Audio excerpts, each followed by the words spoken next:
have a new hobby. I am collecting stories that I can actually prove are told among the Russian people. They make them up themselves, they tell them between themselves, reveals they got a great sense of humor, and they've also got a little cynical attitude about things in their country. The story was an American and a Russian arguing about their two countries, and the American said, look, in my country I can walk into the Oval Office, I can pound the president's desk and say, Mr. President, I don't like the way you're running our country. And the Russian said, I can do that. The American said, you can? He says, yes. I can go into the Kremlin to the General Secretary's office, pound his desk and say, Mr. General Secretary, I don't like the way President Reagan's running his country. I didn't tell this one to Gorbachev.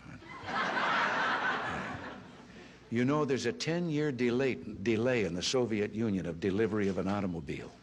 And you go through quite a process when you're ready to buy, and then you put up the money in advance. This man, he laid down his money, and then the fellow that was in charge said to him, okay, come back in 10 years and get your car. And he said, morning or afternoon?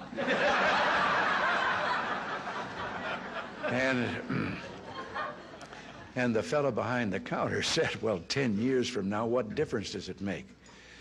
And he said, well, the plumber's coming in the morning. Less than one family out of 7 in the Soviet Union owns an automobile. Most of the automobiles are driven by the bureaucrats. So an order went out one day to the police that anyone caught speeding, anyone, no matter who, gets a ticket. Well, Gorbachev came out of his country home, his dacha. He was late getting to the Kremlin. There was his limousine and driver waiting. He told the driver to get in the back seat, he'd drive, and down the road he went. They passed 2 motorcycle cops. One took out after him. And pretty soon he's back with his buddy, and his buddy says, well, did you give him a ticket? And he said, no. Well, he said, why not? Oh, he said, they're too important. Well, he said, we're told to give anybody a ticket, no matter who it is. Oh, he said, no, this one was too, I could. Well, he said, who was it? He said, I couldn't recognize him, but his driver was Gorbachev.